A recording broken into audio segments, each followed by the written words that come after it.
Notre patron objectif, c'est le peuple qui nous a engendrés. Mais nous ne serons plus esclaves d'une nation ou d'un autre peuple. Cela, c'est terminé. Et c'est pourquoi nous devons transformer les anciennes colonies en nations viables, en réalisant l'unité nationale sur la base démocratique.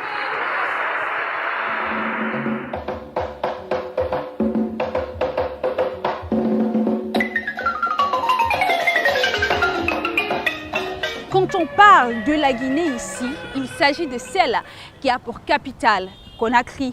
Elle est donc située en Afrique de l'Ouest entre la Sierra Leone, le Sénégal, le Mali, la Côte d'Ivoire, la Gambie et la Guinée-Bissau. À cette position géographique historique s'allie une histoire particulière. C'est le pays de l'Almami Samori Touré, dont le nom seul évoque la bravoure de toute une population africaine face à la colonisation. Pas étonnant que son petit-fils Sékou Touré ait proclamé le 2 octobre 1958 l'indépendance de cet État qu'est la Guinée. Il n'y a pas de dignité sans liberté. Nous préférons la pauvreté dans la liberté à la richesse dans l'esclavage. Il faut également savoir que ce pays a connu de nombreux soubresauts politiques et qui, après d'incessants coups d'État, est revenu à la normale en 2010 avec l'arrivée au pouvoir du professeur Alpha Condé. Symbolique alors du retour du pouvoir aux civils.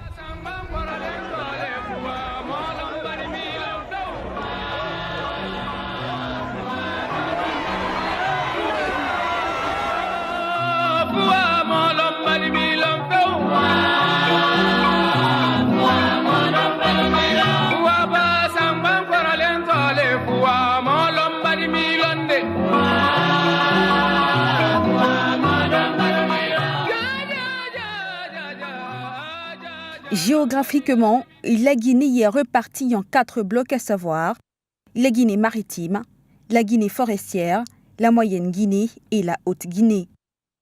La Guinée maritime désigne la zone côtière située à l'ouest du Fouta-Djallon. C'est une région de basse plaine majoritairement peuplée de Soussou et Conakry, la capitale, en est la ville principale. La Guinée maritime constitue l'une des 4 régions naturelles du pays qui ne correspondent pas au découpage administratif, mais présentent une certaine unité géographique, climatique, ethnique et linguistique. La Guinée forestière, c'est la région qui correspond à la partie sud du pays, avec une saison des pluies plus longue que la Moyenne Guinée et la Haute Guinée. Cette région est couverte de forêts. La réserve naturelle intégrale du mont Nimba s'étend à 70% sur le territoire de la Guinée. Le reste se trouve en Côte d'Ivoire. Elle est classée au patrimoine mondial de l'UNESCO et recouvre l'essentiel de l'écotope du mont Nimba qui abrite plus de 200 espèces endémiques, lions et léopards, civettes et 2 espèces vivipares. La Moyenne Guinée est majoritairement peuplée de peuls. Labé en est la ville principale. La Haute Guinée est située à l'est du Fouta-Djallon et correspond au bassin du Haut-Niger. C'est donc une région de haute plaine avec une végétation de savane arbustive majoritairement peuplée de malinké. Cancan en est la ville principale. Sur le plan administratif, le territoire est divisé en 8 régions, 33 préfectures, 307 sous-préfectures et 304 communes urbaines, desquelles communes on peut recenser 4142 districts et 15 741 villages. Ce territoire est gouverné à partir de Conakry, la capitale, dont le palais présidentiel de Sékou Touré a pour locataire le professeur Alpha Condé.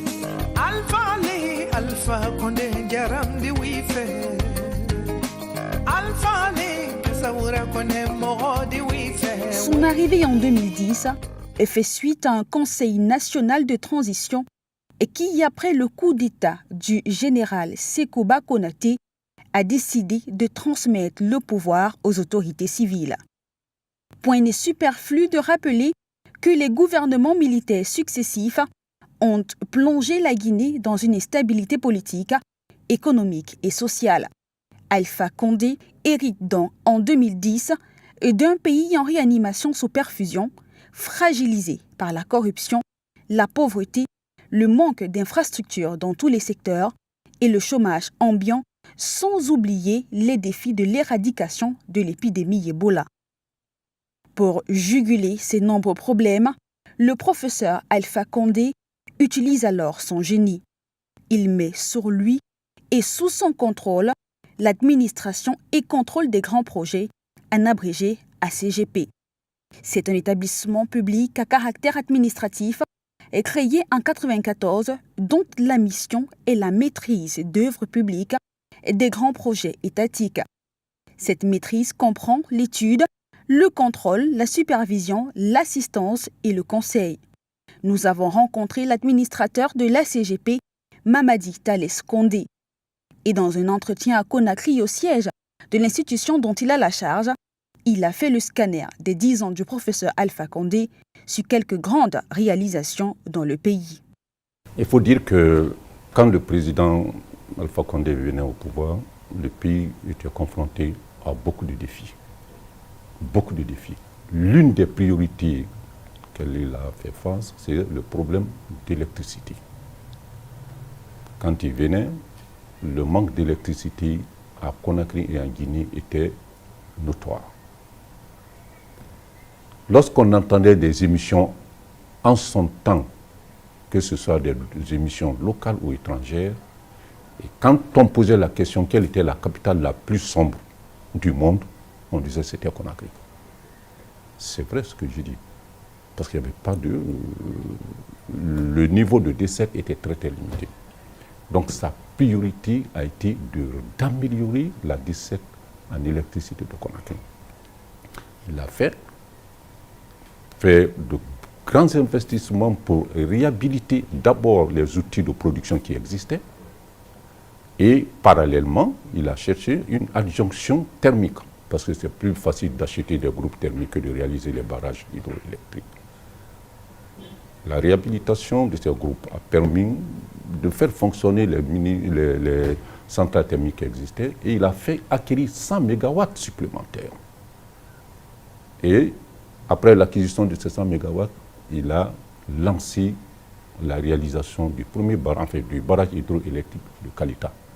Le barrage hydroélectrique de Kalita était un barrage dont la construction était à l'esprit depuis 1979. En 1979, tellement le souci du gouvernement, du premier président, était d'améliorer la desserte en électricité, il a créé un ministère dédié, qu'on appelait le ministère de l'énergie et du concours. Ce ministère devrait en priorité réaliser le barrage hydroélectrique de Kalita. Je suis en train de vous parler de 1979.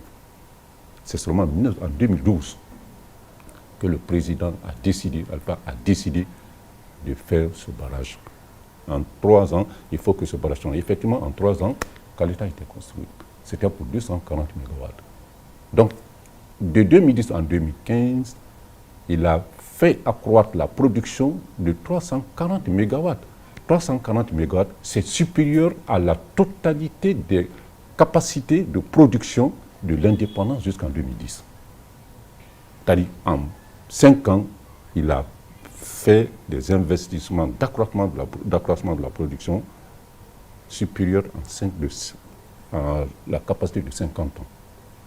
Ce n'était pas espéré. Personne n'y pensait, personne n'y croyait. Et puisque Kalita était là, comme c'était un barrage hydroélectrique, en période d'étiage, avec l'assèchement de cours d'eau, la production diminue.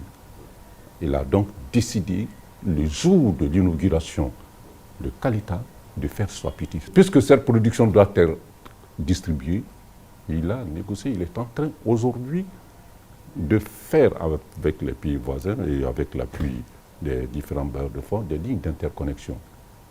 Guinée, Mali, Côte d'Ivoire, Libéria, Sierra Leone, Guinée, et la ligne de l'EMVG qui va desservir la Guinée, la Gambie, la Guinée-Bissau et le Sénégal. C'est sur le plan de l'électricité. La deuxième priorité, c'était le problème d'eau. On a quand même réhabilité les réseaux qui existaient. On a renforcé la production de Conakry pour que les zones qui sont situées en hauteur puissent avoir l'électricité. Et nous sommes en train aujourd'hui de faire l'étude pour couvrir le déficit de production d'électricité. Il y a un cabinet qui est en co-traitance avec la CGP et qui est en train de mener ces études pour que le financement, la recherche de financement soit accélérée. Là, on est vraiment avancé là-dessus. Mais le problème d'eau ne se règle pas surtout au niveau des villes. Il y a aussi les zones rurales. Pendant cette période, il a fait réaliser près de 4500 forages dans les zones rurales. Quand on est à Conakry, on ne le sent pas. Mais quand vous allez dans les zones rurales, vous vous rendez compte qu'il y a eu des investissements énormes pour améliorer, n'est-ce pas, la qualité de vie des populations. Les zones rurales, c'est à peu près 80% de la population guinéenne. Donc c'est là où il y a vraiment le peuple. Les routes également, on en a fait. Et tous ces travaux, c'est avec l'assistant de la maîtrise d'œuvre de la CGP. En termes de routes, il y a beaucoup de travaux routiers qui ont été faits. Les voiries, quand vous prenez les voiries de Conakry et les voiries de l'intérieur du pays, il y a à peu près 460 km de réseaux qui ont été construits dans les voiries, c'est dans les préfectures de Conakry.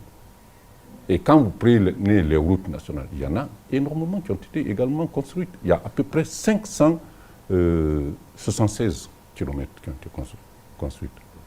Soit en construction réelle, soit en réhabilitation, soit en semi-réhabilitation. Il y a à peu près 576 km. Les gens n'en parlent pas souvent. Et actuellement, il y a près de 780 km de réseaux qui sont en cours de réalisation. Ça, c'est la route nationale. Au-delà des routes nationales, il y a des pistes rurales. Les pistes rurales, il en a fait vraiment une préoccupation. Parce qu'en réalité, c'est les pistes rurales qui permettent de désenclaver les zones de production. Ce qui est déjà réalisé, quand on vous donne les statistiques, vous ne croirez pas, il y a 3300 km de pistes rurales qui ont été réalisées. Et actuellement, il y a un projet qui est en cours et qui va encore ajouter 350 km supplémentaires avec près de 1000 hectares d'aménagement et 400 nouveaux forages qui vont être tout cela dans les zones rurales. Donc en réalité, la Guinée est en train de bouger vraiment. Ceux qui ne veulent pas voir ne peuvent pas voir naturellement. Mais il n'y a pas que cela aussi, les routes. Il y a qu'est-ce qu'on appelle les infrastructures scolaires. La Guinée compte 304 CRD. CRD, c'est communes rurales de développement. Il y en a 354. Dans chacune de ces 354, il y a eu des infrastructures scolaires, primaires et secondaires. Il n'y en a pas une seule qui n'en a pas eu. Et ce qui est encore caractéristique, c'est les écoles, les ERAM, c'est les écoles régionales des arts et métiers. Il y en a 6 qui ont été construites. Pourquoi les ERAM? Les ERAM, vous savez, il y a eu la pyramide des études de la formation en Guinée est déséquilibrée. Tout le monde a voulu faire l'enseignement supérieur. Il y a énormément de cadres supérieurs, c'est-à-dire il y a énormément d'étudiants, de cadres qui ont fait l'enseignement supérieur. L'enseignement moyen n'a pas été privilégié. Les écoles professionnelles n'ont pas été privilégiées. Tout le monde voulait faire l'université. Donc il a dit il faut qu'on réoriente la formation. Tout le monde ne peut pas aller à l'enseignement supérieur. Il faut qu'on ait une masse critique d'agents intermédiaires. Il a construit, il y a 4 sur les 6, il y a 4 qui sont déjà terminés. Il y a les télécommunications aussi, bien sûr, qui parle de télécommunications.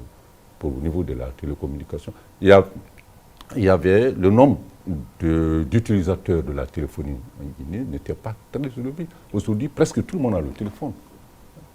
Tout le monde a le téléphone parce qu'il y a eu l'atterrissage du câble sous-marin qui a été fait, qui a permis d'abord de réduire le coût des appels téléphoniques et qui a permis l'accès à plusieurs utilisateurs. Après, il y a eu le réseau métropolitain. Le réseau métropolitain, c'est par rapport à Conakry, pour faire l'interconnexion de l'administration. Après, il y a le backbone aussi. Tout ça, c'est dans les télécommunications. Le backbone, c'est la fibre, comment ça s'appelle, la dorsale nationale, c'est la fibre optique, qui a été réalisée, ça aussi c'est presque terminé, sur 4000 km. C'est-à-dire que ça couvre tout le pays, avec 76 localités.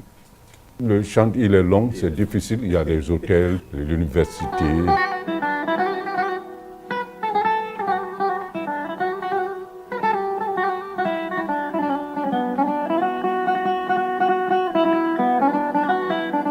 Concernant l'université de Kankan, qui se trouve à l'intérieur du pays, notamment en Haute-Guinée, nous avons fait le déplacement pour voir de nos propres yeux le site sur lequel sera construit cet établissement de renom. Un déplacement qui a coïncidé avec l'arrivée du chef de l'État dans cette ville.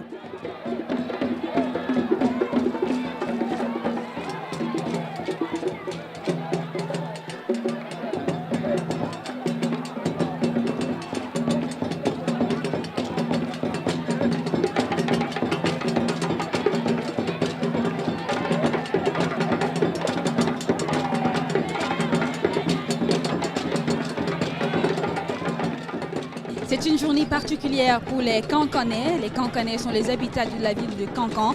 C'est la deuxième plus grande ville de la République de Guinée après celle de Conakry. C'est une journée particulière pour cette ville parce qu'ils accueillent le président de la République, le professeur Alpha Condé, qui est donc arrivé pour la cérémonie de la pose de la première pierre de l'université de cette localité. Il faut rappeler que la population est sortie en masse pour accompagner le chef de l'État jusqu'à ce site. Cela a fait 15 km de long qu'il a parcouru avec la population kankanaise qui était tout en joie. Il faut savoir que le site sur lequel sera construite la nouvelle université n'a pas été choisi de manière anodine. C'est du moins ce que nous a expliqué le chargé de projet Omar Kake. C'était la veille de cet événement. Le site de Fadou est choisi par rapport à certains scénarios qu'on a posés, parce qu'actuellement le site qu'occupe l'actuelle université fait 4,5 hectares et la capacité atteint son maximum. L'université était conçue pour 5 000 étudiants, nous sommes à près de 8 000 aujourd'hui. Donc l'État a jugé nécessaire d'intervenir tout de suite pour pouvoir chercher à régler ce problème. Donc le site de Fadou a été choisi par rapport aujourd'hui à la surface, à l'air qui est là pour abriter toutes les infrastructures et la projection future que nous voulons donner à cette nouvelle université. Elle est située à 15 km, c'est une position stratégique, presque à la sortie de la ville.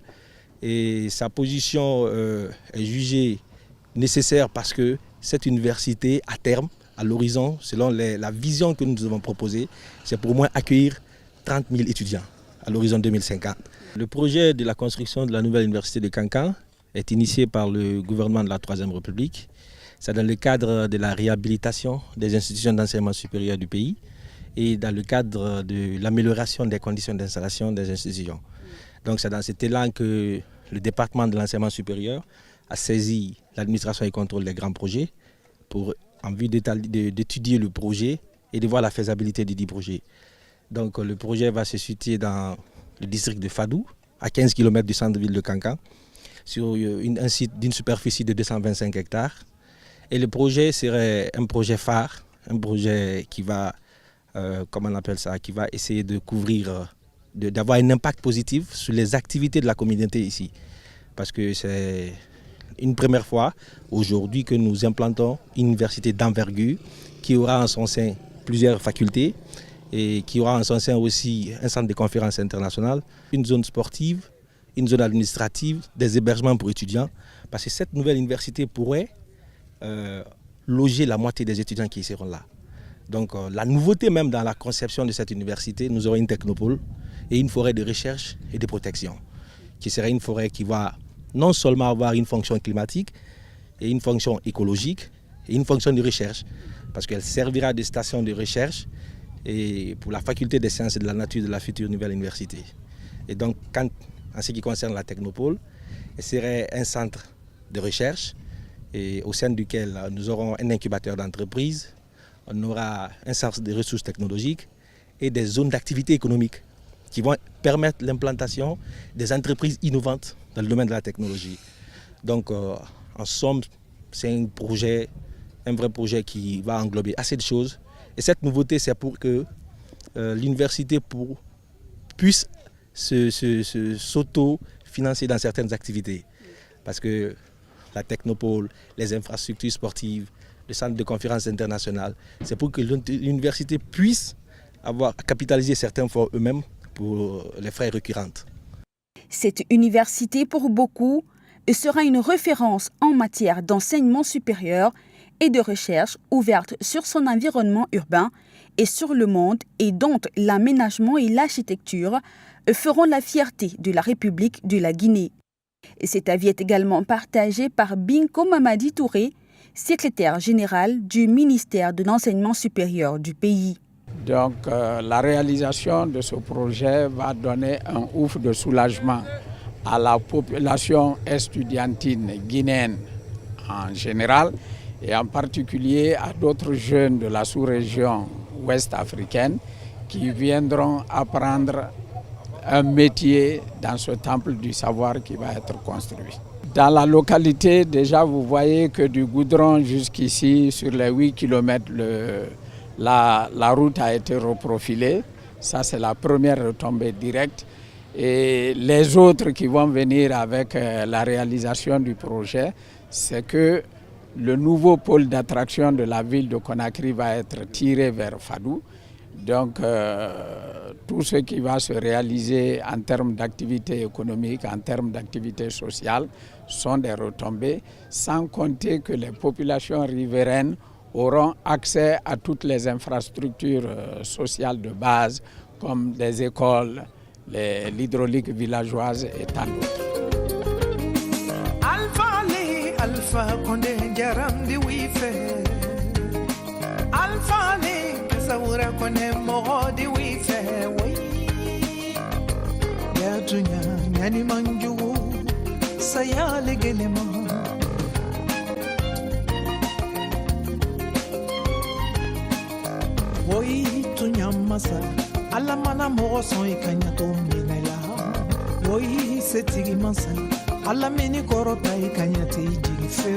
Les riverains de cette localité sont fiers du changement et du développement dont ils sont témoins.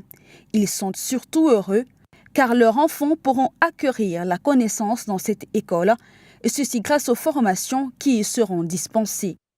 C'est également une joie pour Adja Fanta Touré, présidente des femmes de Binko, de voir une promesse de campagne du chef de l'État se réaliser.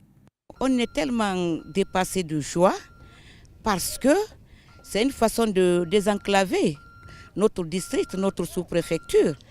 Le président, professeur Alpha Condé, avait promis lors de sa campagne comme quoi il allait construire 4 grandes universités dignes de nom en Guinée. Une à Kankan, une à Labé et dans toutes les autres provinces aussi. La lecture du Coran a été faite ici, c'est non seulement pour remercier le professeur Alpha Condé pour ses braves initiatives qu'il a eu à prendre, mais aussi ça y va de notre intérêt, parce que nos enfants nos enfants seront vraiment instruits et il y aura des laboratoires, il y aura des salles de classe, comment on appelle ça, bien construites, et il y aura aussi des professeurs, des éminents professeurs qui viendront pour enseigner dans ces universités. Il y aura aussi des échanges entre les universités de la sous-région et celles d'ici. Donc franchement, c'est une aubaine pour nous. On est super contents. Franchement, la ville de Kankan est très contente. Nous sommes très très contentes et très ravis de l'initiative du professeur Alpha Condé. La Guinée y est reconnue, il faut le savoir, comme l'un des rares pays qui y accorde encore une place de choix aux valeurs traditionnelles. C'est donc dans cette optique que les sages ont été consultés à la base pour ce projet de construction de l'université de Kankan. Ces derniers l'ont bien accueilli, ayant d'ailleurs donné du leur pour sa mise en œuvre et sa réalisation. Nous avons été approchés par notre frère, notre fils, Binko Madi Touré pour trouver un domaine pour réaliser l'université, la délocalisation de l'université de Kankan. Et il est passé par le préfet, par le sous-préfet, par la commune rurale qui est venue à son tour ou qui sont venus à leur tour pour venir voir les sages de Binko. Volontiers, les sages ont donné le terrain, 225 hectares, et ce terrain qui a été donné, c'est pour construire la nouvelle université de Kankan. Cette université va nous apporter le savoir. Et comme les Écritures saintes l'ont dit, si on veut ici-bas, il faut le savoir. L'au-delà, il faut le savoir. Si on veut les deux, il faut le savoir. Pour cette raison, nous sommes vraiment contents. Nous ne cesserons de bénir et de remercier le président de la République, le professeur Alpha Condé, pour avoir pris l'initiative de développer et d'ouvrir des écoles dans notre région et dans tout le pays entier. Que tout le monde sache que c'est volontiers le district de Binko a donné ce terrain de 225 hectares pour servir aux jeunes du pays et à tout le pays en général.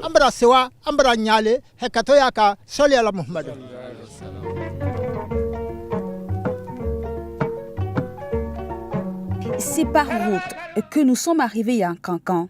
Un voyage qui nous a permis de toucher du doigt la réalité des infrastructures routières de la Guinée et qui est l'un des projets portés par le professeur Alpha Condé. La reconstruction de cette nationale numéro 1, Koya Mamou et Dabola, est un tracé de l'époque coloniale qui mesure 1146 km. Il est question de mettre cette route aux normes de la CEDEAO, la communauté économique des États de l'Afrique de l'Ouest.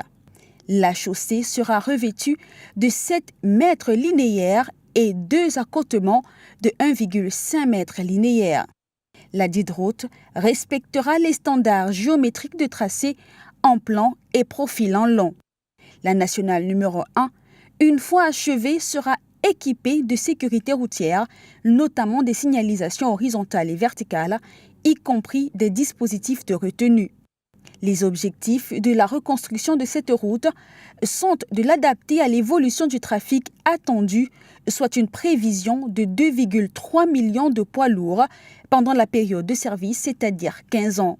L'autre objectif est également d'assurer la viabilité de l'axe routier le plus important pour le développement du pays et de la sous-région. Elle permettra aussi de faciliter le transport des marchandises. Elle assurera par-dessus tout la sécurité des usagers et elle optimisera l'activité économique.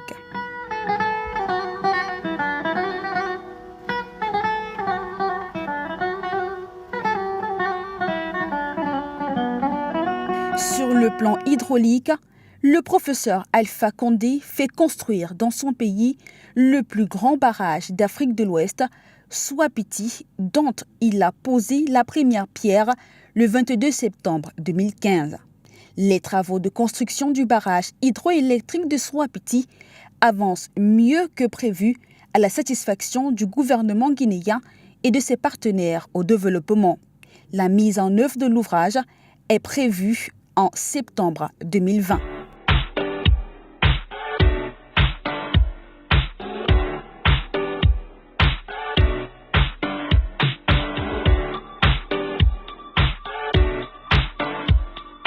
Il est construit à 160 km de Conakry, sur le mythique fleuve Concouré, qui lui prend sa source dans les plateaux du Fouta Djallon, à 970 mètres d'altitude, avec une longueur de 328 km, un bassin versant de 17 250 km² et un potentiel hydroélectrique de 1200 MW. Encore appelé barrage réservoir à cause de sa forte capacité à stocker une grande quantité d'eau, soit environ 6 milliards de mètres cubes, Swapiti est construit en béton compacté rouleau. Sa hauteur est de 120 mètres avec une chute qui mesure 100 mètres. Sa puissance totale installée des 4 groupes de l'usine hydroélectrique est de 450 MW. Ce barrage de Swapiti a été mis sur pied en partie pour augmenter l'offre énergétique du pays et réguler le débit de Kalita en période de décrue ou en période de saison sèche, si vous voulez. Les impacts de ce projet sont déjà visibles dans la localité où est construit le barrage.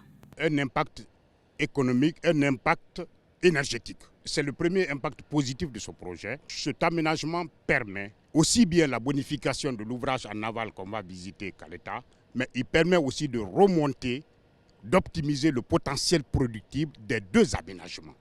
Donc aujourd'hui, ce Swapiti, avec cette puissance installée de 450 MW que vous avez indiqué tout à l'heure, on estime un productible, c'est-à-dire une énergie qu'on livre sur le marché, environ de 1900 à 2000 gigawattheures. Ça signifie qu'on a une énergie, un stock d'énergie utilisable sur tous les plans économiques, sociaux et le reste, aussi bien sur le marché guinéen que sur le marché international dans le cadre des interconnexions qui sont prévues en Afrique. Toutes les activités économiques ou commerciales ou sociales qui sont basées effectivement sur l'offre énergétique vont se voir boostées, si vous voulez, accrues de façon chaude. Et ça a aussi des impacts effectivement collatéraux sur la santé, sur la culture, sur beaucoup d'autres choses. Ça, je n'ai pas fini, je vous ai parlé tout simplement d'un impact énergétique majeur qui est au moins perceptible. Mais il y a d'autres impacts. Vous avez vu tout à l'heure, vous avez emprunté une route pour venir ici à cette rive-là. Ça, c'est un impact positif du projet. Aujourd'hui, cette route qu'on appelle une route de contournement, qui est d'ailleurs une route par laquelle on remplace la route nationale qui est noyée, cette route permet de lier les préfectures de Télémédé, du Breka et de Conakry directement, avec un pont de 506 mètres qui a été réalisé, sur lequel vous avez passé tout à l'heure, un pont de l'un des plus longs en Guinée aujourd'hui. Cette route-là permet de désenclaver toute cette zone et donc de booster les activités économiques de toute cette zone. Ça, c'est un impact positif pour le projet. Selon les techniciens commis à la réalisation de l'ouvrage, l'aménagement de ce site dans sa conception de départ prévoit un barrage et une usine souterraine avec restitution dans la retenue d'Amaria. Un site aménageable en aval qui produira en moyenne 3 milliards de kilowattheures pour la première étape de 2,8 milliards de kilowattheures pour la seconde étape. Les ouvrages que vous voyez devant vous s'appellent les conduites forcées. Pourquoi on les appelle forcées? Parce qu'ils sont sous pression. Elles sont sous pression. Alors, chacune de ces conduites, comme la première qui est à mon dos, prend dans le barrage 135 mètres cubes par seconde d'eau pour produire à lui seul 110, je dis bien, mégawatts de puissance. 110 mégawatts de puissance. Autrement dit, 135 mètres cubes seconde pour produire 110 mégawatts, multipliez ça par 4, vous avez les performances de cet ouvrage, qui en résumé, ça fait 540 mètres cubes seconde de prise d'eau pour produire 450 mégawatts. Ces tuyaux-là, ces conduites que vous voyez là, ont été fabriqués aussi bien en Chine qu'ici, montés ici avec des dispositifs spéciaux pour pouvoir les choses, pour pouvoir les monter, parce qu'ils sont un ouvrage de production des plus importantes. Ils ont des spécifications en type de matériaux, ils ont été réceptionnés et testés et montés avec vraiment toutes les spécifications requises. Kalita est le premier barrage hydraulique construit en Guinée. Avec une puissance installée de 240 MW, une grande partie de sa production est destinée à résorber le déficit récurrent que connaît le pays, notamment en zone urbaine. Opérationnel depuis 2015, il est important de souligner que pendant un bon nombre d'années, certains ménages avaient oublié ce que c'était de conserver les aliments dans des réfrigérateurs. Les populations, par manque d'électricité, étaient retournées à l'époque des lampes à pétrole. Une situation qui a changé avec la naissance de Kalita, qui a doublé la quantité d'énergie en Guinée. Le premier impact positif de ce projet, c'est le doublement de la production énergétique dans le pays. Quand on vous dit barrage hydroélectrique de Calita, 240 MW. Avant la réalisation du projet de Calita, on avait un disponible énergétique en matière de puissance installée à peu près de ce ordre-là, 200. Imaginez-vous qu'en 2015, vient s'ajouter 240 MW à 200 MW. Donc le doublement de la production énergétique de ce pays. Ça, c'est un premier impact. Ce qui fait que, comme je vous le disais, ça fait un accroissement important de la consommation énergétique. Ça a augmenté le confort des populations en matière de postes ménagers, en matière de travaux, des activités commerciales, en matière surtout de l'amélioration du rythme et du taux de décès, qui était avant de 6 heures sur les 24 heures, qui est passé de 6 heures sur les 24 heures à peu près à 20 heures sur les 24 heures de fourniture d'électricité. Ça, c'était un impact non négligeable, l'une des plus importantes. Mais l'autre impact du projet, c'est que ça a permis surtout à accroître, à améliorer les activités économiques de cette région qui était enclavée, qui avait un niveau de pauvreté. Cette route d'accès que nous venons d'aborder de 70 km à partir de Koubia a été faite dans le cadre de ce projet.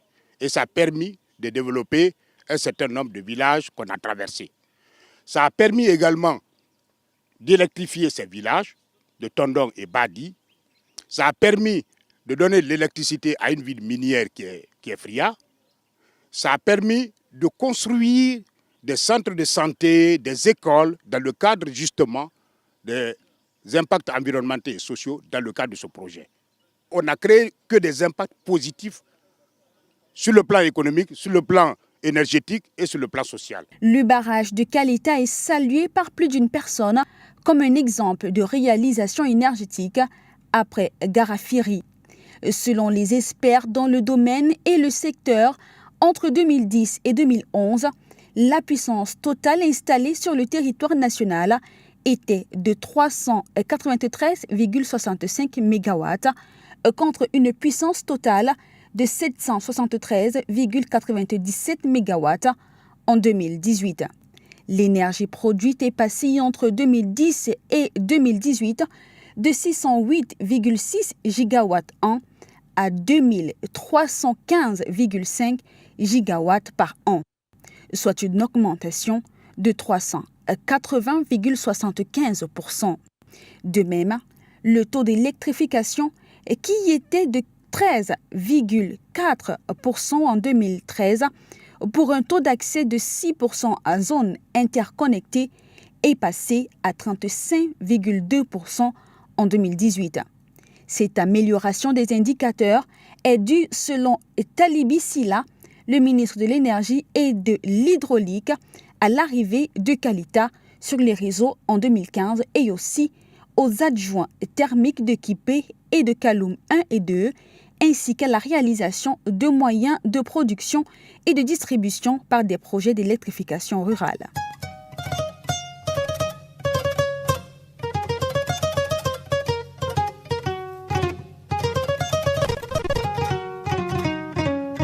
Pour davantage développer la République de Guinée, son leader utilise les moyens dont son pays regorge, notamment le secteur minier.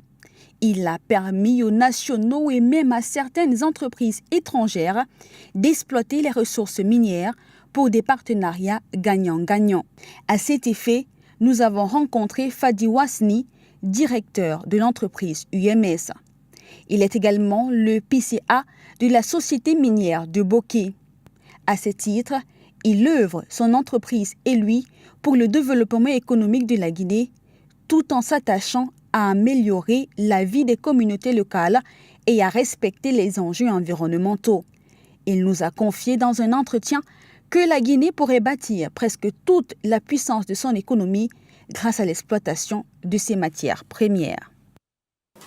Vous savez, l'Australie est un pays également riche en ressources naturelles, en ressources minières. L'Australie a bâti toute sa puissance économique uniquement sur l'exploitation de matières premières. C'est même sans précédent dans l'histoire. L'Australie, à date, est le seul pays au monde qui a 27 ans de croissance économique continue. 27 ans continue. Ça n'existe. Il n'y a pas de précédent dans l'histoire moderne des économies. Notre pays est comparable à l'Australie.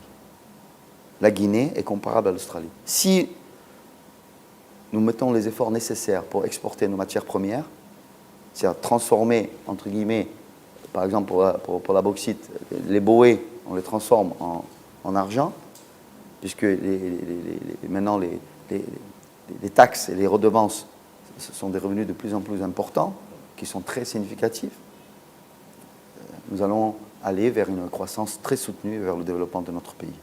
Pour exploiter ces ressources minières, il faudrait passer par une étape importante, celle de la transformation, ce qui entraînerait la création d'autres entreprises pour les locaux et cela participera à booster à coup sûr l'économie du pays. Pour la société minière SMB, il faut faire de la richesse du sous-sol de la Guinée la richesse de tous les Guinéens. Et ceci en passant en partie par la diversification économique et du capital humain. La transformation primaire des matières premières est une étape nécessaire. Il y a des considérations, bien sûr, capitalistiques. Les retours sur investissement de ce genre de projet, je parle des raffineries ou des aciéries, ce sont des temps très longs, donc c'est difficile également à financer. Les considérations écologiques sont très importantes. Ce sont des grosses industries qui ont un impact sur l'environnement, donc il faut pouvoir contenir l'impact, le minimiser, veiller au traitement en particulier des déchets. Voilà, donc c'est un défi important. C'est prévu, d'une part, dans la bauxite, nous avons déjà signé une convention pour faire une raffinerie, et également dans le ciment doux, nous avons prévu de faire des aciéries.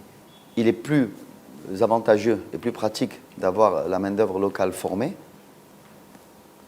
que de compter uniquement sur de la main-d'œuvre importée, expatriée. Quand c'est nécessaire, on y a recours, mais dans la plupart, on essaye de s'appuyer sur la main-d'œuvre nationale et même de la former. Il n'y a que des avantages à utiliser la main-d'œuvre nationale.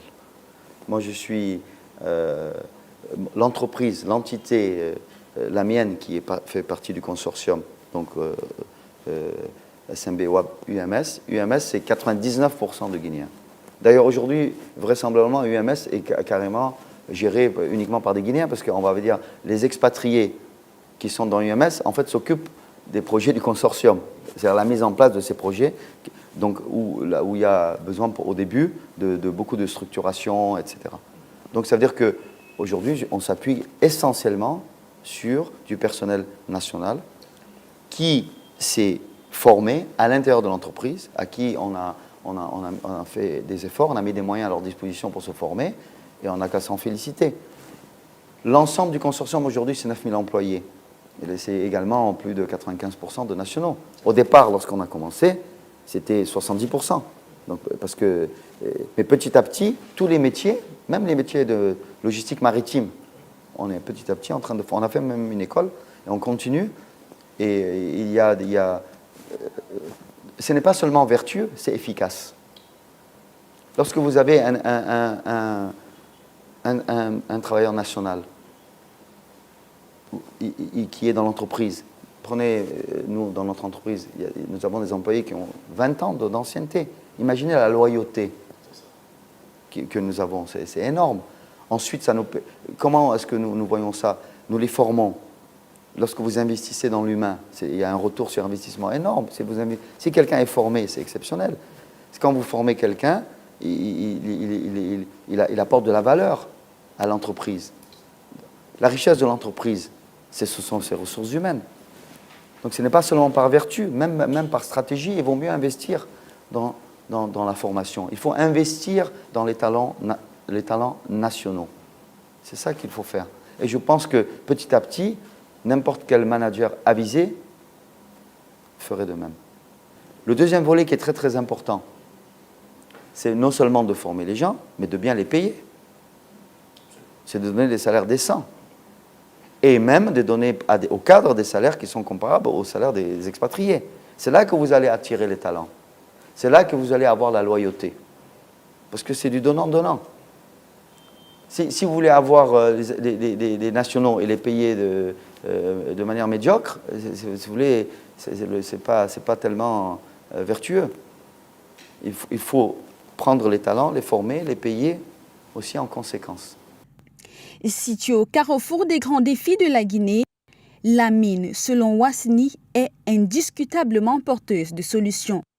D'où sa certitude et son assurance quand il affirme que ce secteur sera un moteur fort pour propulser l'économie du pays. Je pense qu'on peut reproduire le modèle australien. Je suis convaincu. Je suis convaincu qu'on va exporter les matières premières. C'est déjà bien fiscalisé.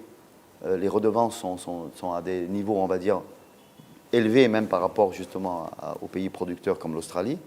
Les redevances minières, les taxes à l'extraction, les taxes à l'exportation sont même plus élevées qu'en Australie, mais ça reste à des niveaux quand même acceptables. Mais ça va permettre des rentrées substantielles. Et le pays va se développer. Parce que vous avez les rentrées donc, fiscales, vous avez également l'investissement, qui est très très important, colossal, qui va irriguer l'économie.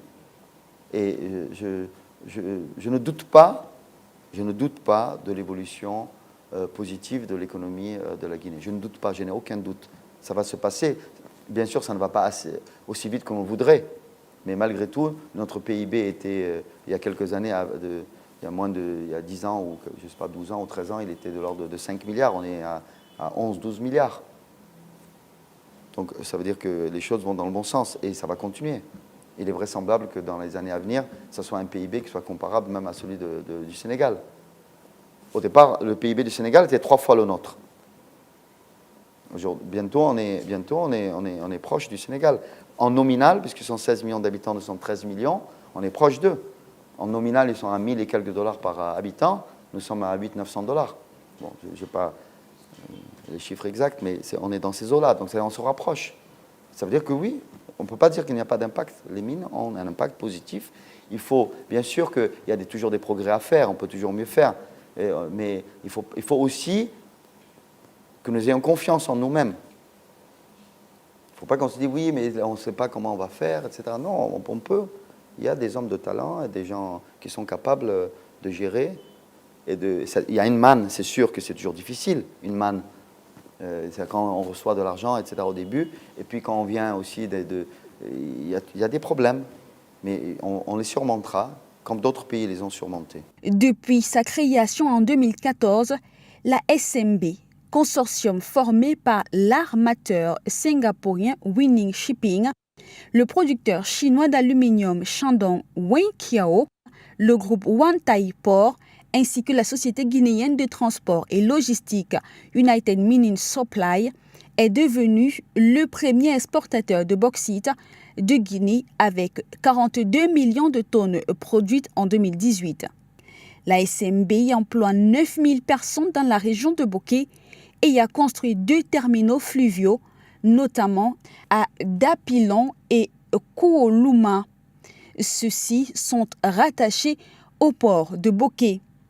Enregistré à l'Organisation maritime internationale depuis 2018, Bokeh est le plus grand port polyvalent de Guinée en termes de volume de marchandises manutentionnées, import-export, et possède également le plus grand centre de réparation navale d'Afrique de l'Ouest.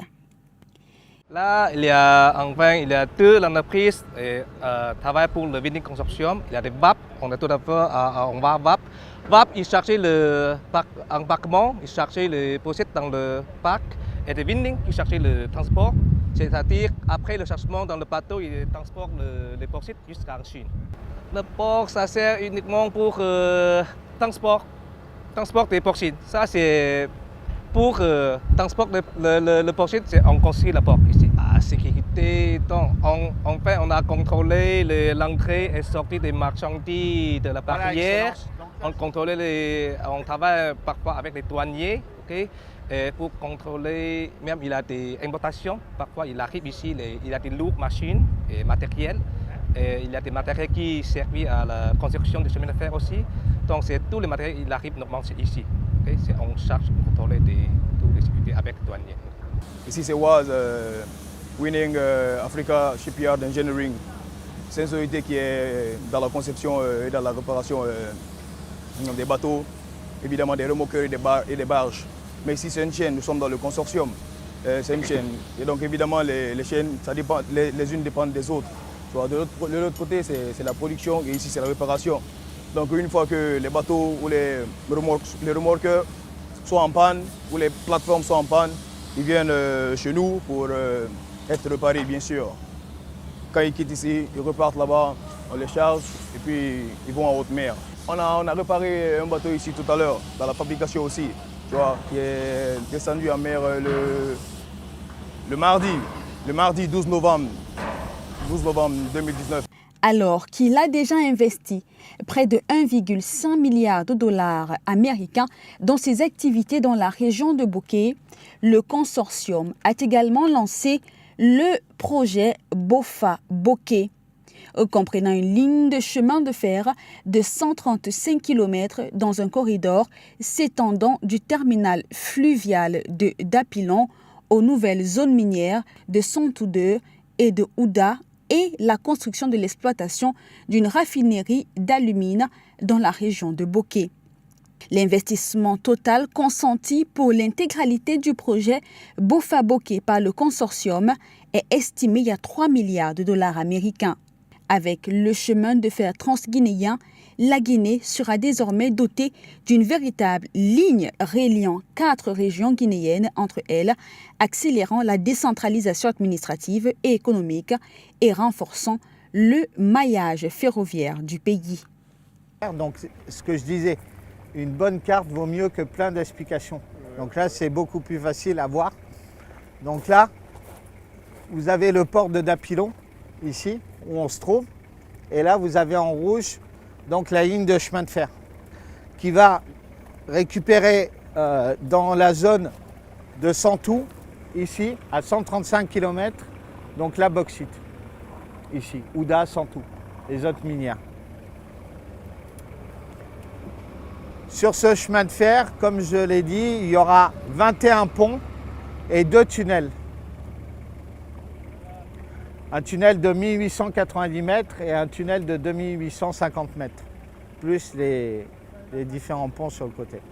Pour mieux être à la hauteur des attentes des populations et des États en participant à la promotion du développement durable, la société SMB et ses partenaires ont mis sur pied des projets communautaires à côté qui y impacteront près de 150 villages. Ils souhaiteraient réaliser un corridor agricole tout au long du chemin de fer. Il sera fait avec les serres et il s'agira essentiellement de la production maraîchère. Parmi d'autres projets communautaires déjà réalisés, il y a la rénovation des écoles, des hôpitaux et bien d'autres. Abdoulaye Magasouba, le ministre des Mines de la Guinée, que nous avons rencontré à son bureau, nous a également fait le point de son secteur, ceci en termes de chiffres. Il nous a aussi clairement expliqué ce que les mines ont apporté au pays et comment ce secteur compte aider à développer les autres domaines. La Guinée a un potentiel exceptionnel en termes de ressources minérales, par sa qualité, par sa diversité et surtout par son importance en termes quantitatifs. Pour la bauxite, par exemple, la Guinée a un potentiel en termes de ressources de plus de 40 milliards de tonnes de bauxite, dont une partie avec une teneur exceptionnelle au-delà de 60% d'alumine, plus de 20 milliards de tonnes de ressources en fer, dont une partie, notamment le mont Simandou et Nimba, avec une teneur moyenne autour de 65%. la Guinée n'est pas riche que de bauxite et de fer. Il y a aussi des ressources importantes en or. C'est estimé aujourd'hui à plus de 700 tonnes, un potentiel de plus de 700 tonnes d'or. Le diamant, les métaux de base, l'uranium, et je dirais que la liste est quasiment infinie. Ces ressources, nous les avons toujours eues. Dès son élection à la fin de l'année 2010, le président de la République, le professeur Alpha Condé, a engagé une série de réformes profondes du secteur. Ça a été l'un des secteurs cibles prioritaires en termes de réformes pour pouvoir créer cet environnement-là qui permettrait de donner confiance aux investisseurs pour que ces ressources minérales-là puissent passer d'un potentiel exceptionnel à des projets, à des opérations, à de la prospérité pour le pays et pour ses populations. Au niveau des réformes, la première chose qui a été faite, c'était déjà de disposer d'un cadre légal et réglementaire attractif pour les investisseurs, un cadre qui donne confiance aux investisseurs, mais un cadre aussi qui permet de garantir les intérêts de toutes les parties prenantes. Parce que si l'objectif de l'investisseur, c'est de faire du profit, en garantissant ce profit, l'objectif de l'État, c'est pouvoir améliorer les conditions de vie de ces populations, pouvoir assurer son développement. Donc, nous avons obtenu, à travers la réforme de 2011, qui est allé plus loin en 2013, obtenu un cadre légal qui permet de concilier tous ces intérêts et surtout pouvoir attirer plus d'investissements. Ça, c'est sur le cadre légal et réglementaire. Plus de transparence dans nos lois, plus de garanties, de protection de l'investissement, plus d'emphase sur les questions de responsabilité sociétale des entreprises et une claire insistance sur la lutte contre la corruption qui avait bien sûr contribué à cette léthargie du secteur minier. Au-delà du cadre légal et réglementaire, il fallait aussi renforcer tout le système de gestion minière. Et le cœur de ce système-là, c'est le cadastre minier. Donc, le cadastre minier guinéen, avec l'appui des partenaires techniques et financiers, a été amélioré, modernisé et mis en ligne. Aujourd'hui, d'où que vous soyez dans le monde, vous pouvez simplement aller sur le site du cadastre et identifier exactement à l'instant T tous les permis qui sont actifs. C'est pourquoi nous travaillons à ce que la vision du chef de l'État, qui est de faire du secteur minier un véritable catalyseur de la transformation de l'économie nationale, pour que cette vision-là se réalise. Comment est-ce qu'elle se réalise? Le premier aspect, c'est déjà les revenus, la gestion des revenus que l'État tire du secteur minier. Les revenus courants, mais aussi les revenus futurs. Parce que nous avons engagé avec certains partenaires de la Guinée des initiatives permettant d'utiliser, au-delà des revenus courants, les revenus futurs pour investir dans des infrastructures transformatrices de l'économie nationale.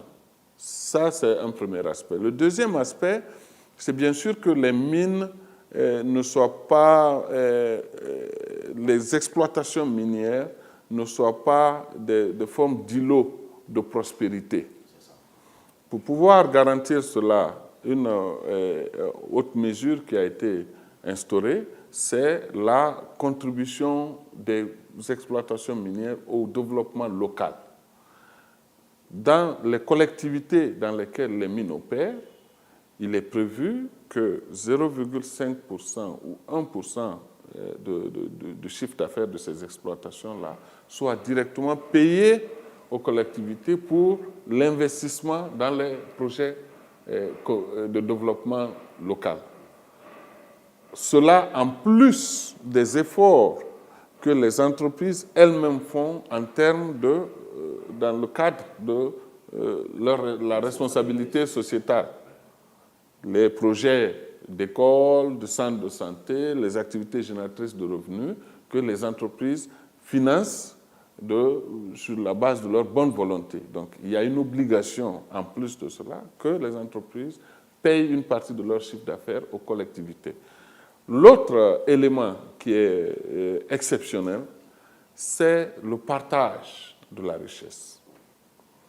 L'État, grâce justement aux dispositions du Code minier que le président a initié dès 2011, l'État ponctionne 15% des revenus miniers qu'il perçoit et les transfère à l'ensemble des collectivités du pays dans le cadre de ce qu'on appelle le Fonds national de développement local et une agence, l'Agence nationale de financement des collectivités en Afrique, a été mise en place à cet effet.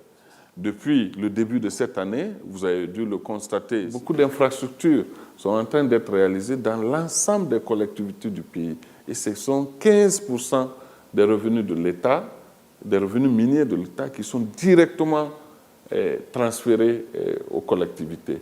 Et bien sûr, le travail se poursuit pour assurer une meilleure intégration des exploitations minières dans leur environnement socio-économique.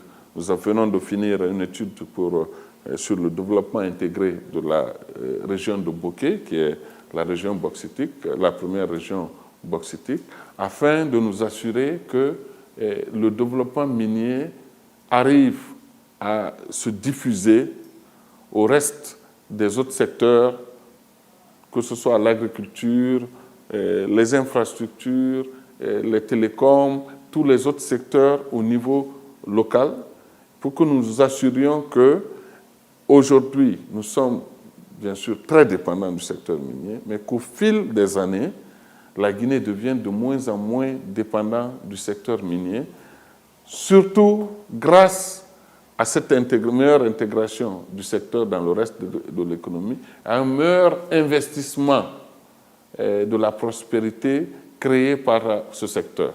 Selon lui, malgré plusieurs projets qui ont déjà été réalisés grâce à l'exploitation minière, beaucoup de défis restent encore à relever. La transformation en fait partie. Il y a encore beaucoup de défis à relever, la transformation en fait partie. Mais en termes de progrès, il faut que vous puissiez avoir une idée de l'échelle. Nous sommes par exemple partis de moins de 20 millions de tonnes exportées depuis, je dirais, l'indépendance jusqu'en 2010 par an, à 60 millions de tonnes en 2018. Donc c'est un triplement en l'espace d'une décennie, c'est un triplement du niveau de production, avec la croissance des revenus qui va avec. Nous n'avions en 2010 que 6 projets miniers en phase d'exploitation. 6 seulement, pour un pays avec un potentiel aussi important que la Guinée. Aujourd'hui, nous avons doublé le nombre d'opérations minières industrielles en cours. Nous avons réalisé le pays de l'indépendance en 1958 jusqu'en 2010. Nous avons attiré moins de 5 milliards de dollars d'investissement en Guinée dans le secteur minier. Et de 2010 à maintenant, nous avons attiré pas moins de 15 milliards de dollars d'investissement, soit plus du triple. Et sur ces 15 milliards, ce ne sont pas que des chiffres sortis simplement comme ça. Sur ces 15 milliards, il y a déjà 4 milliards qui ont été investis sur le terrain. Et le reste des investissements est en cours et nous espérons et nous sommes convaincus que nous avons encore peut-être une bonne décennie d'investissement massif dans le secteur minier grâce à toutes les réformes qui ont été réalisées. Bien sûr, quand on parle d'investissement, vous serez en droit de me dire mais qu'est-ce que ça a rapporté. Ça a rapporté. Voilà. Donc, la première, c'est vrai que le secteur minier n'est pas un secteur à forte intensité de main-d'œuvre, mais le secteur rapporte des revenus à l'État. Ces revenus se sont chiffrés à 505 millions de dollars en 2017, par exemple. Le secteur crée quand même des emplois. Nous sommes en train de parler de plus de 50 000 emplois directs et indirects créés par les opérations nouvelles dans le secteur. Nous parlons aussi de tout ce que cela amène comme sous-traitance aux entreprises guinéennes, et pour pouvoir justement améliorer nos performances en termes d'accès des PME aux opportunités dans le secteur minier, nous avons créé une bourse de sous-traitance et de partenariat qui donne l'opportunité aux entreprises locales d'avoir accès aux appels d'offres qui sont postés par les entreprises minières, avec bien sûr, au-delà même de l'accès à l'information, tout le dispositif d'accompagnement, de renforcement des capacités qu'il y a. Mais il y a encore des défis. Et l'un des défis, c'est bien sûr la question des impacts environnementaux, sociaux et économiques. Même s'il y a eu des progrès, nous devons poursuivre, renforcer nos efforts à ce niveau. L'un des défis, bien sûr, c'est la question de la transformation locale des produits miniers. Nous n'avons pas moins de 6 nouveaux projets de raffinerie qui sont au moins en phase d'étude. Et nous sommes confiants que dans les 5 prochaines années, nous commencerons à voir de nouvelles raffineries en Guinée. Nous avons récemment relancé celle de Friguia avec la société Rusal.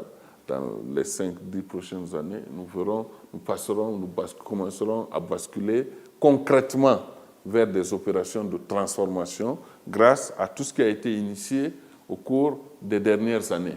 Le gouvernement en place a mis sur pied une politique qui va vers la réalisation d'infrastructures à caractère structurant pour l'économie. C'est donc la raison pour laquelle les mines sont utilisées comme levier pour la réalisation des infrastructures qui sont non seulement partagées par les miniers, mais aussi utilisées par d'autres secteurs. L'objectif est de faire respecter les intérêts de l'État et de faire des préoccupations de la population au niveau local une priorité.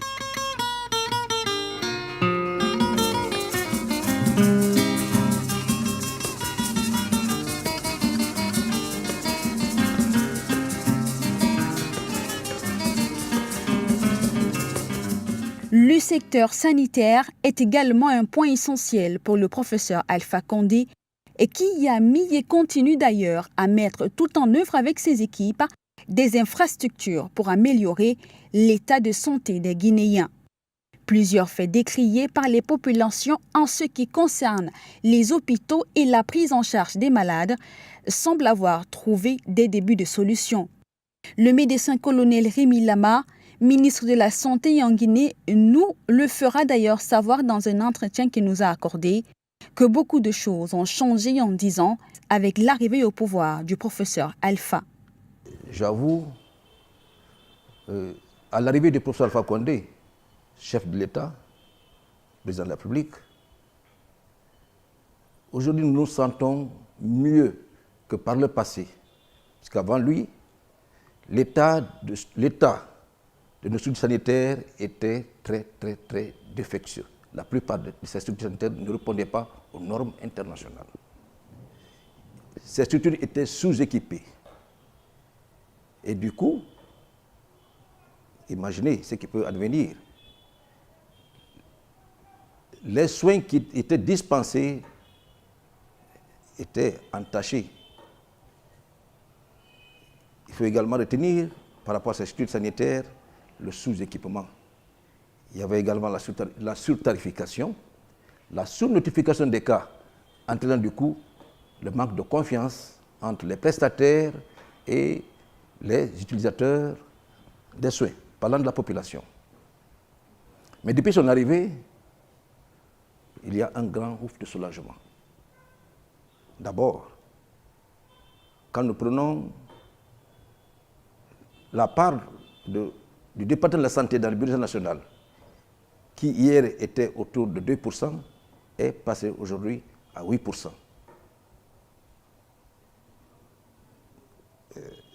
Au niveau de la déclaration d'Abuja, il a été dit que les pays, que le budget, la part de la santé du budget est aussi autour de 15%.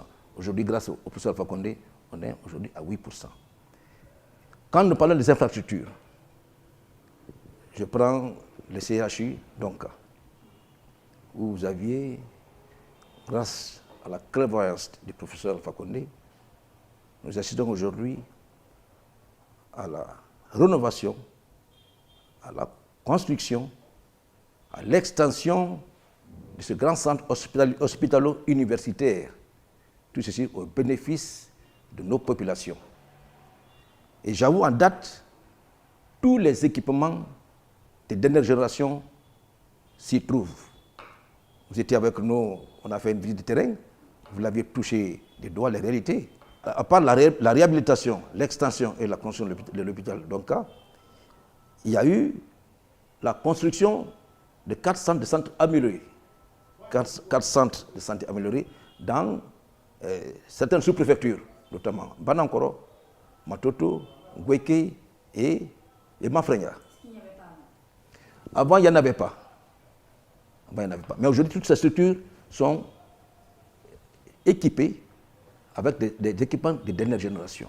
Ce qui, du coup, réduit de façon considérable le déplacement des patients d'un point A à un point B. Je ne dis pas que toutes les prises en charge sont faites là-bas, mais il y a certaines pathologies qui peuvent être déjà prises en charge là-bas. Si à ce niveau, il y a des complications, ils peuvent se référer à un niveau un peu plus supérieur, c'est-à-dire au niveau des hôpitaux préfectoraux. Et à ce niveau, je puis vous dire, en date, il y a la construction des infrastructures hospitalières au niveau des préfectures, au nombre de 7. Il y a Bofa, Fria, Gawal, ainsi de suite, pour ne citer que cela. Il y a également la construction de 10 centres de santé améliorés sur fonds propres du BND. Ensuite, il y a près de 52 centres de santé en construction à travers tout le pays. Je peux vous dire aujourd'hui, il n'y a aucune préfecture en République de Guinée où vous n'avez pas une structure sanitaire construite et équipée. Quand je prends par exemple l'hôpital, le CHU d'Ignace Dine, qui est dans l'étude de faisabilité déjà faite, il est question de procéder à la rénovation, à la réhabilitation et à son équipement. Il y a également l'hôpital de l'amitié sino-guinéenne. Là-bas, les travaux sont très avancés. Il est également question de faire une extension de la construction pour également augmenter la capacité de prise en charge. Et de nouveaux services vont être mis en place, notamment la création, la mise en place des services de lutte, de prise en charge des maladies de cancer. Tous ces services-là sont prévus au niveau de cet hôpital de l'amitié sino-guinéenne. L'hôpital de Donka, dont le ministre de la Santé fait allusion, est un hôpital universitaire et situé au nord-est de la grande mosquée de Conakry, près du célèbre camp Boiro. C'est le plus grand hôpital public du pays, construit en 1959, juste avant l'indépendance. L'un des objectifs de cette rénovation est de promouvoir, entre autres, la recherche en santé en vue de réduire la mortalité et la morbidité du fait de sa position centrale et incontournable dans la carte sanitaire de la Guinée. Ce projet revêt également, selon le ministre, un caractère prioritaire pour l'amélioration de l'offre de soins au niveau de la ville de Conakry, mais aussi au niveau national. L'objectif recherché, c'est d'abord l'augmentation de la capacité de prise en charge. Avant, c'était autour de 500 lits. Après la rénovation et l'extension, l'hôpital va connaître une augmentation de la capacité de prise en charge de 500 à 650 lits. Et également, c'est l'amélioration de la capacité de diagnostic et de prise en charge des patients. Je vous disais tantôt, nous avions aujourd'hui des équipements de pointe de diagnostic, l'IRM, les scanners, et les radios, tout ce qu'il faut pour l'imagerie. Oui, du coup, vous imaginez déjà ce qui peut arriver. Ça va réduire de façon drastique les évacuations sanitaires qui constituent aujourd'hui presque une saignée financière de l'État. Mais j'avoue qu'après cette infrastructure, nous serons aujourd'hui à mesure de dire, on ne dit pas qu'on ne peut pas évacuer. L'évacuation, c'est une prescription, mais elle sera réduite. L'autre point dans cet hôpital, c'est que les médecins seront à même de faire certaines pratiques médicales à distance. Ceci en utilisant les technologies de l'information et de la communication. Il s'agira de la télémédecine. Cette forme de pratique médicale à distance est rendue possible par les évolutions des technologies de santé et par un cadre réglementaire mis en place depuis la loi Hôpital, Patient, Santé et Territoire. Elle est, selon le médecin-colonel Rémi Lama, un levier fondamental de la mise en place de nouvelles organisations susceptibles de relever les défis actuels du système de santé. La télémédecine, vous verrez aujourd'hui, c'est-à-dire les médecins, partout où il sera, on peut avoir des médecins, on peut avoir besoin de consulter un médecin, qu'il soit à Paris, en Allemagne, où qu'il soit, avec la nouvelle technologie de l'information et de la télémédecine, de la télévision, on peut échanger avec son homologue, où qu'il soit, à travers un cas précis, un diagnostic auquel nous doutons, ou bien nous voulons avoir la confirmation par rapport à telle pathologie, à travers la télémédecine, sur place, les deux médecins d'un autre État peuvent échanger et se convenir par rapport à un diagnostic donné. Donc je vous dis, à partir de ce que nous allons vivre après la remise officielle de cet hôpital d'Onka, tous ces faits seront une réalité. La téléenseignement, c'est l'enseignement à distance. Tout ça, c'est dans le cadre de la rénovation, comme je disais tantôt, la nouvelle technologie de l'information. Donc, la téléenseignement, avec nos étudiants en médecine, il sera question, à partir, comme je disais tantôt, des autres pays, les gens peuvent échanger à la seconde pour que les informations soient au même niveau sur le plan scientifique, sur le plan décisionnel. Oui, ce que je disais tantôt, au niveau de nos blocs opératoires, ils ont mis en place des systèmes de téléenseignement. Les étudiants même, ils pourront rester dans les salles de conférence parce qu'ils ne pourront pas tous contenir dans les blocs opératoires pendant les interventions. Donc ils pourront être dans des salles appropriées pour ça.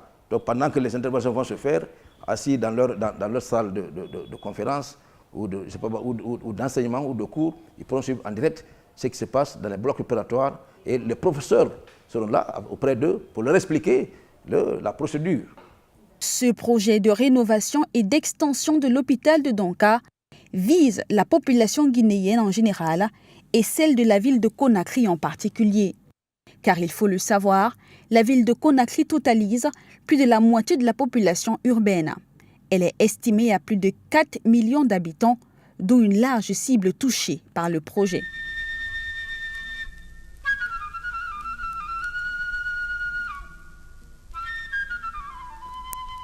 S'il y a un secteur qui préoccupe également le gouvernement guinéen, c'est celui de la sécurité et de la protection civile qui est d'ailleurs en pleine réforme sous les rênes du président Alpha Condé. Dès l'instant, vous arrivez dans un pays qui depuis maintenant environ 9 ans est en plein programme de réforme de ses forces de défense et de sécurité, du secteur de la sécurité en général, et que beaucoup d'efforts ont été faits. Aujourd'hui, il est évident que les observateurs constatent que la physionomie, l'image et les rapports entre la population et ses forces de défense et de sécurité ont fondamentalement changé, évolué dans un bon sens depuis que le président de la République, le président Alpha Condé, a pris les rênes de cette réforme personnellement et s'est assuré que toutes les recommandations qui avaient été faites pendant la période de transition où, avec les forces de sécurité, on a eu à assister à des drames qui se répercutent jusqu'à aujourd'hui. Donc, faire de telle sorte que l'image change et qu'on ait des forces républicaines, une police et une gendarmerie engagées au service des citoyens. Et ces efforts se poursuivent avec des résultats probants qui font qu'aujourd'hui, vous avez des militaires qui sont engagés sur des fronts au niveau panafricain. Vous avez une réforme du secteur de la sécurité qui est reconnue dans le monde africain comme étant un exemple et pour laquelle beaucoup d'experts viennent s'inspirer. Et bien entendu, des efforts qui continuent à être consentis pour qu'on arrive à terme à être un exemple dans la sous-région. Donc je pense qu'elle se porte bien. Il y a encore des choses à améliorer, beaucoup bien entendu. Les défis sont énormes, mais le plus important, c'est la dynamique et la volonté politique qui est affichée. En ce qui concerne les accusations de l'opposition et de certains médias étrangers sur l'interdiction de manifestations publiques, M. le ministre dit sa part de vérité. Ceci étant, entre ce qui est dit, soit par l'opposition, soit par les médias, et la réalité des faits, il y a une évidence qu'on ne peut pas nier. D'abord, je suis assez désolé de voir que cette rhétorique de l'opposition, qui parfois est reprise par des organisations internationales dont on peut se demander le degré d'impartialité, qui disent que systématiquement, c'est carrément le contraire. Au contraire, la règle en Guinée, c'est que les manifestations sont autorisées. Si ce n'était pas le cas, on n'aurait pas enregistré plus de 530 jours cumulés de manifestations en moins de 8 ans, c'est-à-dire depuis que le président de la République est aux affaires. Même pendant la crise Ebola, il y avait des manifestations en Guinée et des manifestations autorisées. Il est évident que lorsque les demandes de manifestation interviennent sur des espaces, des parcours et des moments où ça peut créer des troubles à l'ordre public, les autorités prennent le soin d'informer qu'il faut soit reporter la marche, la manifestation, soit lui redéfinir un parcours. Et c'est là que, la nouvelle étant reprise de manière disproportionnée, on donne l'impression que les marches ou les manifestations sont interdites. Je m'inscris en faux et les observateurs qui sont en contact avec la documentation qui existe et les décisions prises savent que ce n'est pas vrai. Ceci étant, il est évident que nous sommes aussi garants de l'ordre public et que de la même manière que la Constitution permet l'expression des libertés publiques, elle explique qu'elles doivent se faire dans un cadre légal qui existe et surtout en préservant la liberté des autres citoyens. Et c'est dans ces contextes-là que parfois il y a incompréhension entre ceux qui veulent organiser des marches et les pouvoirs publics. Nous espérons qu'à l'image de ce qui s'est passé il y a quelques jours où l'entente a été parfaite, on n'aura plus à subir ce genre de malentendus. Mais en Guinée, la règle est que les libertés publiques sont respectées. Et si vous voyez aujourd'hui des images de la manière dont l'ordre public était géré avant 2010 et celle d'aujourd'hui, avant 2010, vous aviez des bérets rouges avec des kalachnikovs. Aujourd'hui, vous avez des forces de défense et de sécurité avec des boucliers, des casques et des matraques. À l'occasion, si cela s'avère nécessaire, des grenades lacrymogènes. Il n'y a pas photo.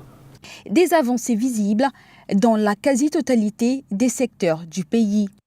Preuve que la nouvelle ère de la Guinée est en bonne marche.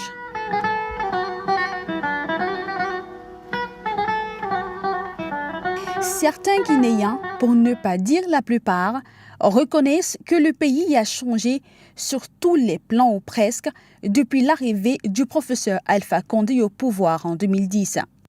Les efforts qu'il a fournis jusqu'ici doivent être reconnus et appréciés selon eux. Le bilan du professeur Alpha Condé, c'est positif. Vous voyez, depuis 2006, on dit maintenant en langue sous-jouée, TFA, le courant est 24 heures. Regarde, entre bon, je peux dire Matutu Koya, tu peux couvrir sans problème. Regarde, même la matière de la démocratie, chacun dit ce qu'il veut. Avant ça, il n'y en a pas. Regarde, partout, comme les radios privées. C'est grâce à professeur Alpha Condé. Mais en Guinée, ici, on ne veut pas l'homme qui travaille. Chacun veut se et si sinon, il se fâche. C'est ça notre problème. On n'a qu'à se unir. La Guinée, c'est une famille. Quand même, professeur Alpha Condé, c'est le bâtisseur. Les Guinéens l'aimaient. Bravo, bravo les femmes nationales.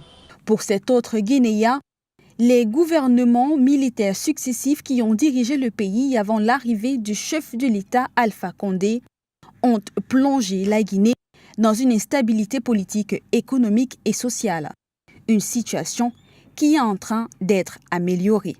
Sincèrement, il faut reconnaître qu'il a hérité d'une situation catastrophique. Il a hérité d'une situation catastrophique. Quand vous prenez la culture algérienne aujourd'hui, dans le contexte algérien aujourd'hui, tous ceux qui ont servi l'ancien président Bouteflika, aujourd'hui, le peuple ne veut plus les sentir. Ils ont vendu nos trains, ils ont vendu nos avions, ils ont vendu nos usines, ils ont saboté l'éducation guinéenne. Et le professeur Alpha Condé est en train d'équilibrer cela. Vous voyez du riz, vous voyez du sucre, on avait des usines de sucre ici, on avait tout ça ici. Le professeur Alpha Condé est en train d'équilibrer tout cela. Koba, il y avait une usine de sucre là-bas. on faisait de l'alcool. On prend Massantan, il y avait l'usine de thé qui était là. Mais malheureusement, tout cela a disparu. Il faut une démographie galopante. Il n'y a pas de route. Aujourd'hui, le professeur Alpha Condé est en train de se battre sur deux angles. Soit la dette ou soit le don. Le peuple est en train de faire sur la route de Bambeto. Ils sont en train de brûler la route là-bas. Où on y va? Quel est le sort du peuple de Guinée? On doit se préoccuper au développement économique et non de la politique. Aujourd'hui même, les vendeurs sont devenus des politiciens. Sincèrement, c'est déplorable, c'est regrettable. Bonne chance au peuple de Guinée. Le professeur Alpha Condé est reconnu comme celui-là qui a fait bouger les lignes en République de Guinée. Celui-là qui a bataillé pour que son pays ait une visibilité sur l'échiquier international. Oui, son ambition, c'est de faire de la Guinée cette puissance énergétique de l'Afrique de l'Ouest à cause de nos réalités naturelles. Nous constituons le château d'eau de l'Afrique de l'Ouest, donc on a beaucoup de potentialités pour faire des barrages hydroélectriques. Et en 8 ans, il a pu faire, je crois, il y a eu Kaleta, on est en train de faire Soapiti, Amaria aussi va venir. Donc déjà avec ces différents barrages, beaucoup de choses ont changé puisque la desserte, elle était vraiment au plus bas niveau en Guinée, surtout dans la capitale. Mais déjà avec la saison des pluies, le courant est là 24 heures sur 24. C'est pendant la période de la saison sèche où il y a quelques soucis, il y a des délestages.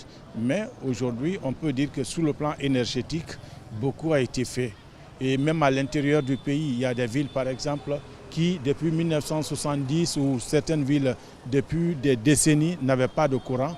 Mais ces villes aujourd'hui, à travers les centrales thermiques qui ont été installées, donc ces villes ont commencé à avoir de l'électricité. Sur le plan des infrastructures routières, vous avez vu, il y a beaucoup de chantiers qui sont ouverts, mais la dégradation de la voirie, elle est totale. Puisque quand vous prenez aujourd'hui la Guinée, l'essentiel du trafic se fait par voie routière. Non pas de chemin de fer, non pas de compagnie aérienne. Donc le transport, le Guinéen à l'intérieur se déplace sur les voies. Et ce qui constitue un poids lourd sur nos routes, d'où les fortes dégradations des chaussées ou des pistes rurales. Mais à ce niveau aussi, avec la coopération des partenaires, il y a beaucoup de routes qui sont en train d'être réalisées. C'est plus de 300 et quelques kilomètres entre Koya et Dabola qui va permettre de relier facilement Conakry à Bamako. Vous savez que c'est l'un des ports les plus proches de Bamako, mais le plus souvent les Maliens sont obligés d'aller jusqu'à Dakar ou en Côte d'Ivoire pour prendre les marchandises. Donc sur ce plan, il y a de l'espoir. Et qu'est-ce qu'il faut dire encore? C'est aussi, on ne dira pas qu'il y a eu de la moralisation du bien public, mais sur le plan économique, le PPTE, ça fait des années et des années, la Guinée n'était jamais venue à bout de ce programme. Mais avec le président Alpha Condé, il faut le reconnaître, on est parvenu à achever ce programme et ça a facilité un peu les prêts auprès des institutions de Bretton Woods. Donc à ce niveau, beaucoup a été fait. Et aussi l'arrivée de l'ouverture du pays vers le monde extérieur, cette facilité d'investissement, puisque pour créer une entreprise, pour venir investir en Guinée, c'était encore des problèmes. Mais à ce niveau, il y a eu cette facilité avec des instruments qui ont été mis en place et qui permettent à tout bailleur de fonds, à tout investisseurs d'abord de consulter la Guinée, les opportunités d'investissement hors du pays, et quand tu viens, tu as cette facilité aussi de créer facilement l'entreprise que tu veux. Donc ça aussi, ce sont des prouesses, des résultats qu'il faut mettre à son compte. Et aussi le retour de la Guinée dans les institutions internationales. Avant son arrivée, il y avait beaucoup de... Les cotisations guinéennes étaient impayées dans la plupart des organisations internationales. Donc nous étions là comme étant des observateurs, mais au jour d'aujourd'hui, on se rend compte que les taxes, les redevances sont payées et les cotisations sont régulièrement payées. Ça nous permet aussi de participer et d'être des acteurs dans ces institutions. Donc voilà un peu, de façon résumée, dire que les choses ont bougé, sans compter aussi d'autres réformes importantes qui sont en cours. Même dans le domaine du textile, le président de la République a révolutionné les choses, en donnant ainsi de la valeur à ce qui est fait localement par les tisserands du pays. En matière de textile que nous travaillons, il y a eu beaucoup d'avancements. Et surtout depuis qu'elle a commencé à porter les vêtements lui-même, ça a encouragé ça a encouragé presque tout le monde. Par exemple, le Tabaski est passé, tout le monde a porté les lépis. Et les gens ont aimé. Et puis même le lépi, le prix qu'on vendait à 200 000, le prix est monté jusqu'à 500 000, tellement que c'était recherché. Donc il y a eu beaucoup de changements. Le lépi ou pain indigo est l'un des pains traditionnels de la Guinée. L'indigo de Guinée est un morceau de tissu en coton tissé et très léger. Il convient aux hommes et aux femmes également. Il fait ressortir la beauté, l'art, l'authenticité, la richesse et les valeurs de l'accoutrement africain et celles guinéennes en particulier. En dehors du lépi, on trouve d'autres tissus confectionnés par les tisserands du pays, notamment le tissu forêt sacré, le pain de baoulé, le kendili de la Basse-Côte ou encore le baka.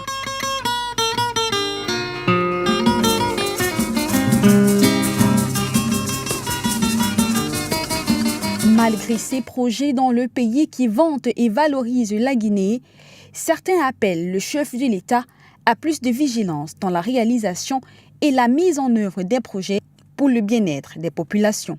Si à la loi, je fais ce que je ne dois pas le faire, il faut me taper. Ça, il n'y a pas de problème. Mais en me tapant aussi, ça trouvera que toi-même, tu es en train de me diriger là. Ça trouvera que toi aussi, tu es dans la loi. Est-ce que tu vois? Il ne faut pas me prendre, tu m'appliques la loi et toi, tu es en train de m'appliquer la loi. Toi, tu n'es pas de la loi.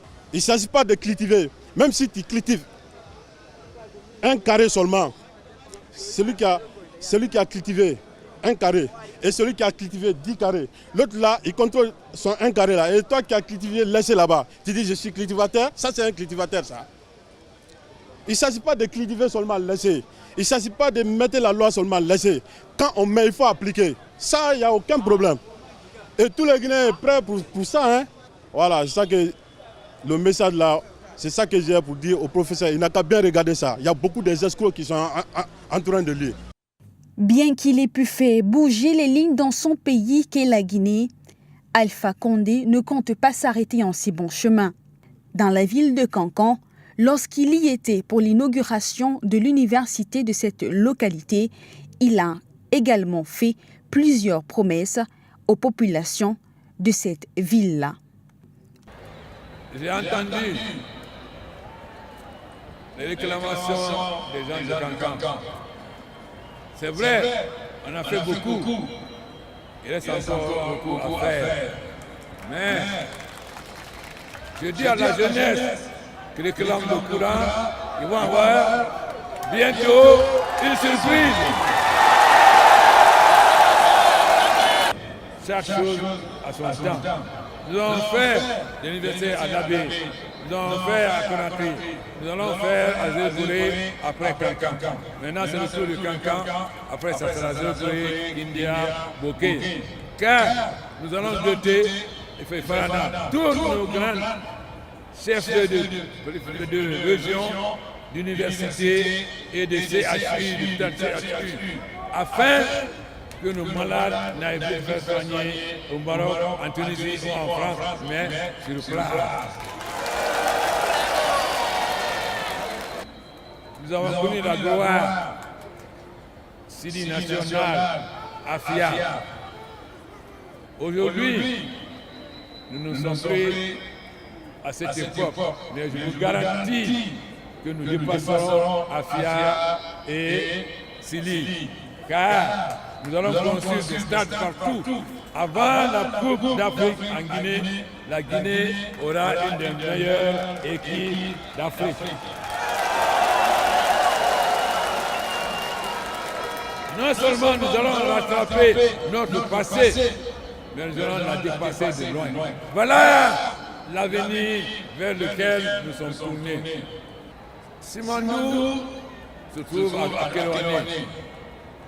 Il va voir le chemin de fer transguinéen qui va aller de Kérouané, Zéro-Corée, Massanta, Guéguédougou, Kissédougou, Farana, Forekaya, qui va transporter non seulement les minerais de fer, mais les passagers et les personnes. Mais Je dis aujourd'hui à la population de Kankan que ceux qui vont faire le transguinéen vont faire en même temps le chemin de fer Conakry, Kankan, Bamako, Bobo-Dioulasso.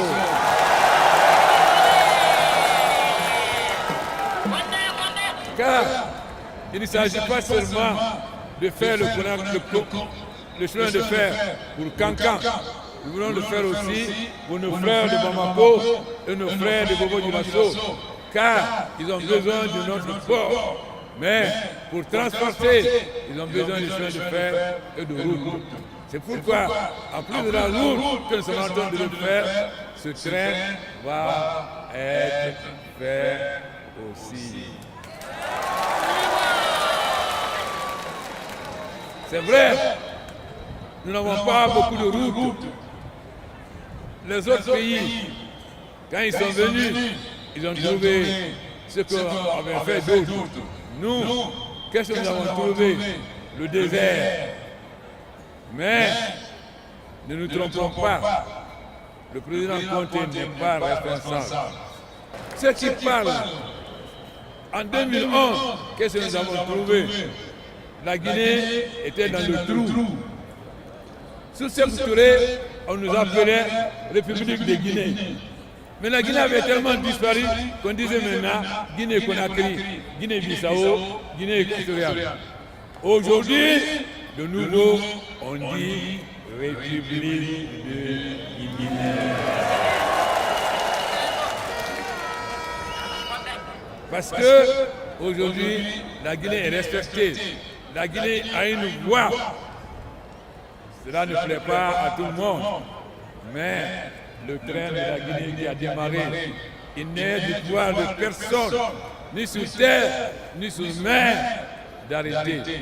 Car notre avenir dépend seulement de Dieu. En dehors de Dieu, personne d'autre ne peut dire à la Guinée, allez à gauche ou à droite. Nous irons là où le peuple veut qu'on aille.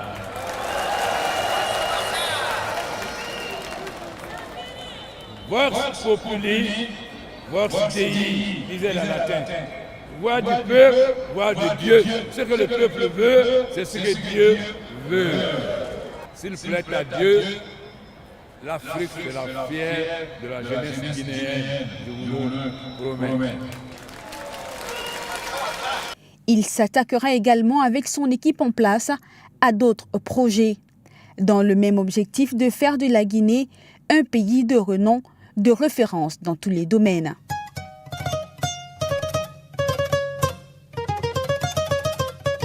Dans le secteur énergétique, plusieurs chantiers sont en cours. Ceux-ci seront des opportunités d'investissement. Concernant les infrastructures, le gouvernement a déjà mis en marche le plan de Conakry 2040. Celui-ci comprend la construction de près de 20 000 logements sociaux, des hôtels et des centres commerciaux. L'objectif étant de modifier la figure de la ville de Conakry qui abrite encore plusieurs bâtiments qui ont été construits avant la Deuxième Guerre mondiale. À ce moment, près de 5 hôtels 5 étoiles sont construits déjà à Conakry.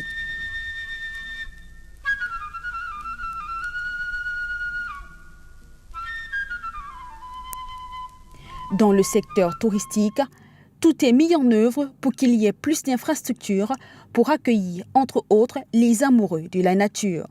Ce beau pays vous réservera un accueil authentique et chaleureux. En dehors de la capitale Conakry, il y a beaucoup de destinations attrayantes pour les voyageurs aventureux, telles que la zone du Fouta Djallon, qui offre des possibilités de randonnée extraordinaires, ou encore la ville de Labé, la capitale historique et le siège de l'Empire Fouta qui régna à l'époque précoloniale. Le littoral de Conakry, en allant vers la Guinée-Bissau, vous offrira également quelques belles expériences avec ses grandes plages vierges et ses mangroves.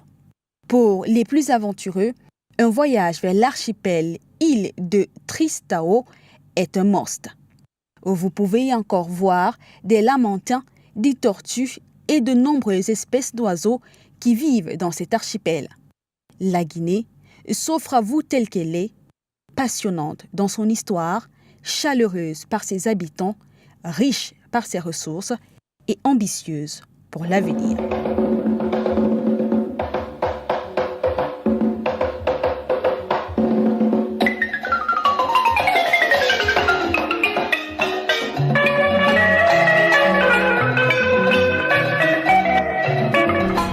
Voilà, chers téléspectateurs, nous sommes arrivés à la fin de notre voyage ici en Guinée et Conakry et nous vous avons montré quelques secteurs dans lesquels le pays s'est développé en 10 ans avec l'arrivée au pouvoir du professeur Alpha Condé.